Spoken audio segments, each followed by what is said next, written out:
Welcome back to another YouTube Tuesday. My name is Derek and today I'm going to be going over a YouTuber that you probably already know of, and if you don't, you're missing out. But before we get to that, yesterday was a holiday, so let me catch you up on what you might have missed last week. First of all, we hope you had a chance to visit us at the All Wireless Prepaid Expo. And today is the last day if you haven't already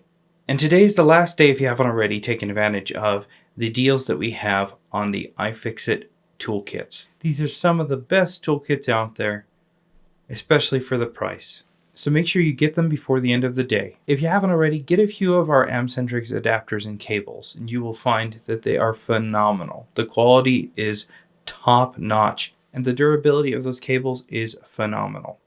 So check that out as well. And last but not least, if you haven't experienced the Casper tempered glass, the Casper Pro is phenomenal with the ability to be able to reinstall it if you get dust under it, to be able to peel it back up, clean it, put it back down. I've made a really detailed video on that if you want to go and check that out. But we're talking screen protectors for the rear camera lenses, the Samsungs, the iPhones, and much more. Now let's get into today's video. Now, as you probably assumed from the thumbnail, today we're going to be going over the channel JerryRigEverything. For those of you that don't know, Zach Nielsen, also known as Jerry, has been creating videos for well over a dozen years. He has almost 9 million subscribers and has posted well over 1,200 videos. At the beginning of his social media career, he did a lot with automotive repair, and he sprinkled in here and there the occasional device repair, whether that was a console or a phone. And eventually he got to the point where he was doing repairs on phones, but not only that, showing full teardowns. And that led into what you probably know him well for, which is his durability tests, which are extremely entertaining, and also his teardowns. Now, he does a lot of other things on the channel. It would take me a long time to go through them. But to list a few that have come to mind, he's built his own electric Hummer and put it up against a Cybertruck. He's currently building a bunker in his backyard. He made a fun video where he shoots a Tesla Cybertruck, and one where he also gold plates a Cybertruck. And although his channel isn't dedicated necessarily to repair, he has had an impact on the industry. And although I wouldn't recommend all of his techniques for doing teardowns, if you're ever looking to open a device that you haven't already, chances are he's made a video on showing how to take it apart. So today we're going to be watching one of his videos so you can see why you should definitely watch his content. Rumor has it there are a few secrets waiting inside of this Samsung Galaxy S23 Ultra. A few secrets that we've been waiting nearly 8 years to find. Secrets so secret they can only be unsecreted by a complete teardown, which is exactly why we're here. Let's get started.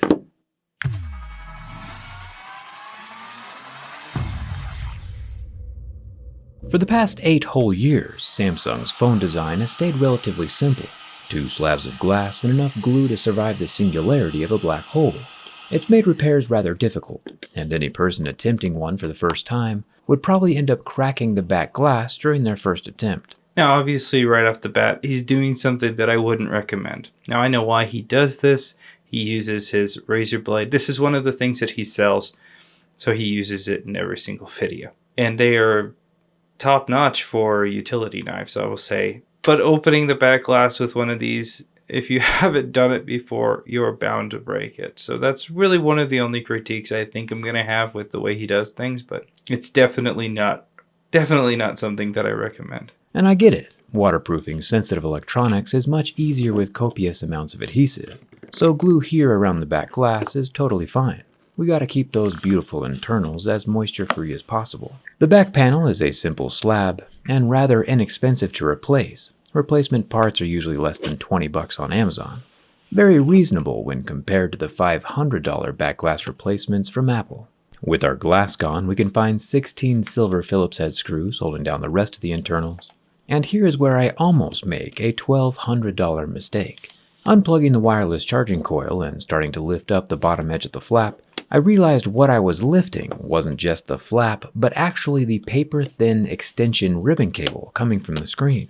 One nick in this ribbon would have rendered the screen inoperable. And without a screen, I'd have to communicate like our grandparents did back in the 50s, face to face. From now on, I'll be significantly more careful. Now that cable he might have damaged, unless he shorted out something, it wouldn't have been the end of the world. That's a flex cable that's relatively inexpensive and is replaceable. But I can see why he would have thought he could potentially kill the screen in this case. But you can see his videos are very clean. They're precise. They're to the point. He definitely takes out all of the unnecessary stuff. So you can really quickly get to what you need to know if you're trying to figure out how to do a teardown. The copper coils inside of the wireless charger are pretty cool. These aren't the only coils in the phone, by the way, but we'll get to the secondary wireless charger in a second. First, I can pop off the bottom loudspeaker and unclip the 3 extension ribbons just like 3 little Legos. You'll notice that each ribbon says sub on the bottom, and this is because Samsung wants you to subscribe to my channel. Also subscribe here if you haven't already. But you can see there he was able to take out that flex cable and it's not permanently attached to the display. With the ribbons gone, we see the secret. The best looking battery Samsung has ever installed in a smartphone, with the best advice Samsung could ever give written right there on the flap. Pull out. Samsung has finally added a removable battery to their smartphones.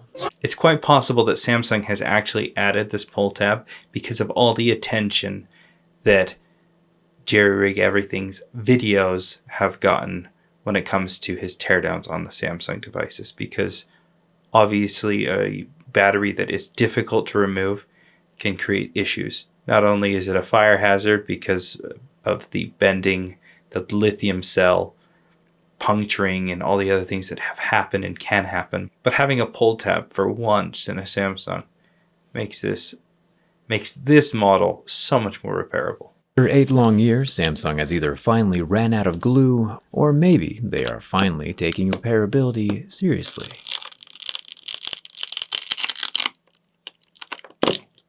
That was amazing. Samsung's massive 5000 mAh battery can now be removed in seconds by a regular person with no pry tools or alcohol. Just my own fingers and a few tears of joy for lubrication. Nice work, Samsung. Almost makes me want to take back all those mean things I said in the durability video.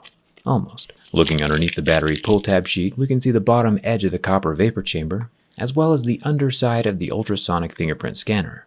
The second hidden wireless charging coil is actually over here, right by the S-Pen parking garage. When the S-Pen is parked, these coils of copper interact with the coils surrounding the S-Pen tip and charge up a capacitor at the other end of the pin to act as a remote shutter for the camera.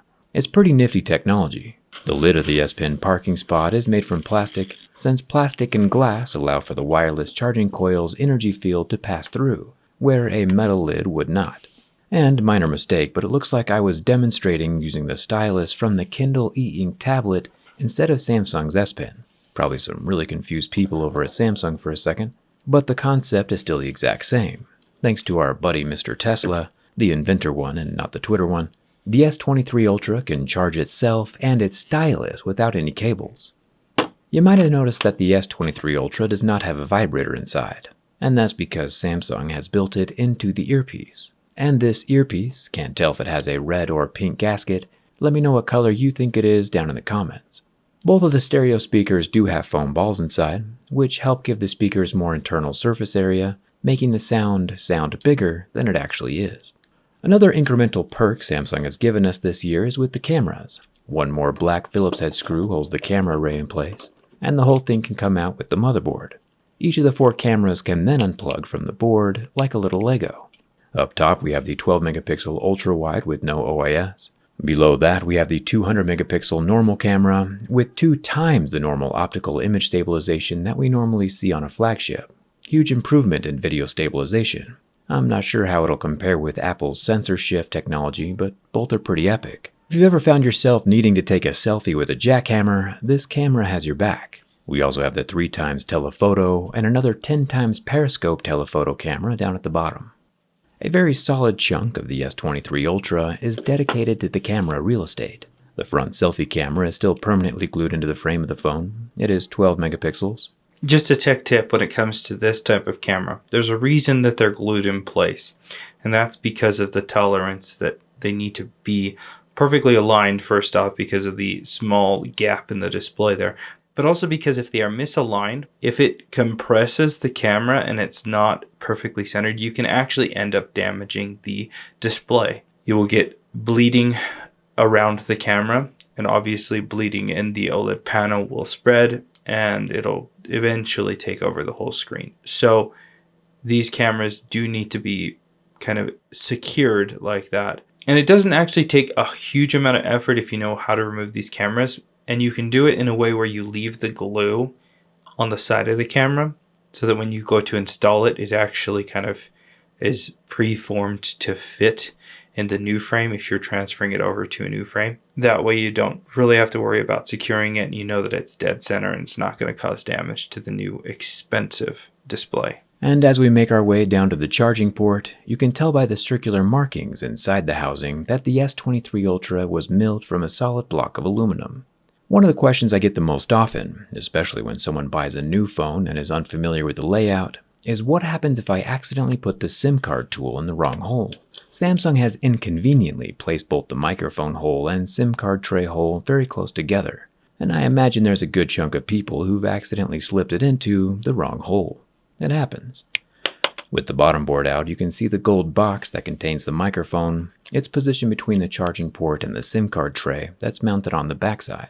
The microphone is positioned above the shaft it is receiving sound from, and it is receiving that sound through a waterproofing membrane, which is also located on the side of the shaft. So not only is the SIM card tool too big to even reach the waterproofing, even if it could, the waterproofing mesh would still not be punctured since it's not at the end of the tunnel, it's off to the side. So no worries, the mighty S23 Ultra will not be brought down by a rogue SIM card tool.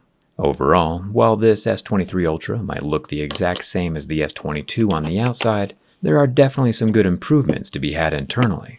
With our new removable battery, the repairability and longevity of the phone has now gone up considerably. When your current battery dies after a few years, instead of getting a new $1,200 phone, you can now just bring it back to life with a $30 battery replacement. I'm a huge fan. I bet you thought I reassembled the whole phone, but did I?